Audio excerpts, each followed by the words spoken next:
Naquele dia, Karine, eu terminei o Ultraman. Eu tava fazendo Ultraman naquele dia. Eu terminei a prova, 6 horas da tarde lá nos Estados Unidos. O Ultraman eu fiz 8 km de nado, 360 de pedal e 84 km correndo. Caramba, sem dormir. Eu dormi 40 minutos porque tinha prazo. Tá. Tem um sócio meu, ele não dormiu, foi direto. E a gente terminou junto. Eu fui muito bem no pedal, saí 1 hora antes dele no nado, o Henrique Câmara.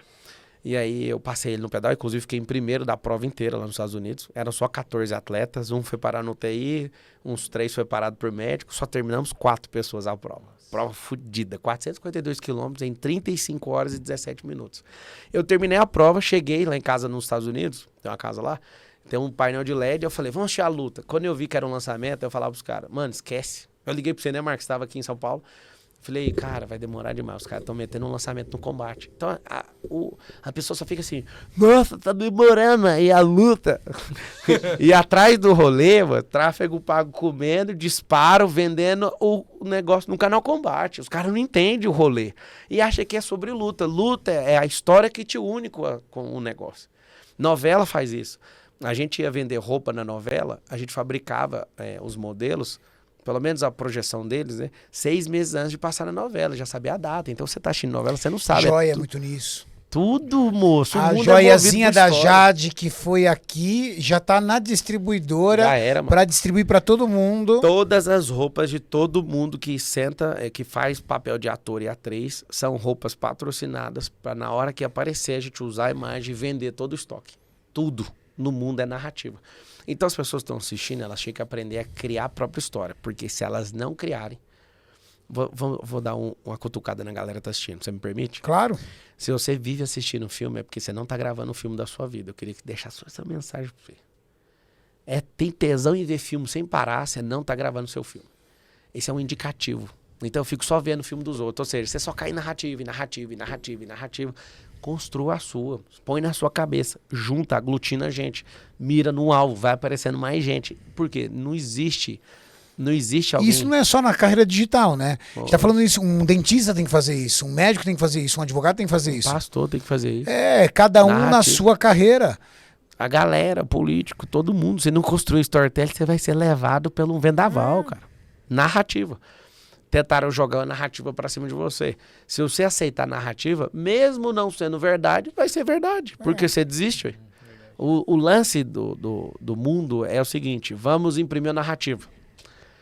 Você pega, né, a questão política, você pega de um lado, a galera acha que o outro é o demônio, do lado de lá acha que o demônio tá de cá. É tudo narrativa. Se você não tiver uma massa crítica mínima, se você não fizer perguntas, se você não analisar, se você ficar um dia com o povo de lá, você acha que o de cá é o demônio, você fica de cá o outro é o demônio. Final das contas, irmão, todo mundo se fudeu.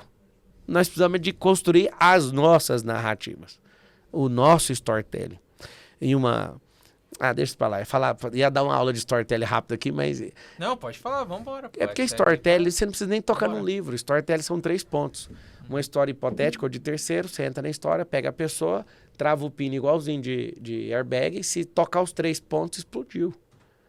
Então a galera fala uma dificuldade. O que é storytelling? Storytelling é o seguinte. Eu conto a história de alguém, nunca começo com a minha. Depois eu entro nessa história. Depois eu te ponho na história.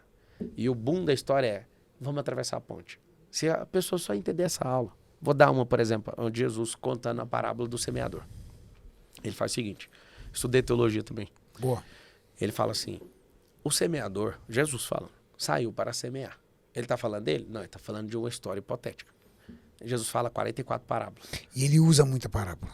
Não, todas as histórias de parábola é isso aqui, ó. Perguntar pro Sérgio, ele vai te falar também. Parábola é uma volta.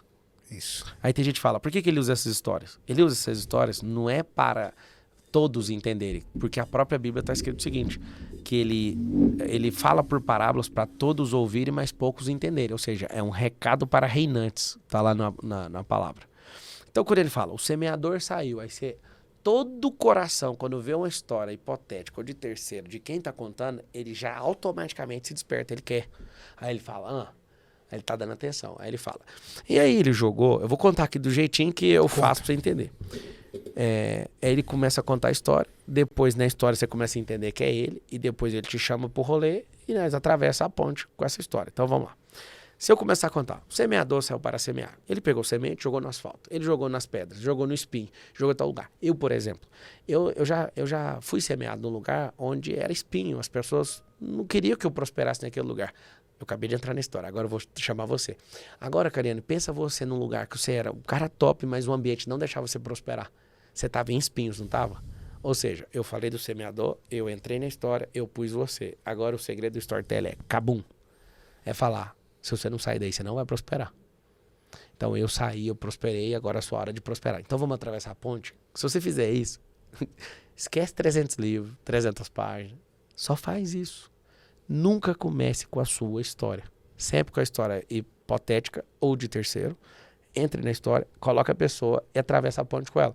Agora, se você quiser fazer isso tudo de graça, faça, mas você pode vender isso. Quem vende isso? O Big Brother, eu assisto, é de graça. Quem falou, moço? O maior faturamento líquido da Rede Globo é o patrocínio do Big Brother. Sim. Internet não é de graça, Facebook não é de graça. Tudo que é de graça, você que está assistindo, o produto é você. E isso, eu gosto tanto de revelar isso para as pessoas, para elas pararem de ficar no jogo dos comentários. Comentário não vai pagar suas contas. Se você for um criador de narrativa, isso vai mudar tudo. Então eu resolvi criar minha narrativa. Eu resolvi zoar com quem me zoa. Eu zoei, eu quis fazer isso. Por quê? De novo, não existe energia negativa isolada. Toda energia negativa é acompanhada de positiva. Tudo que tem ônus tem bônus. Aprenda.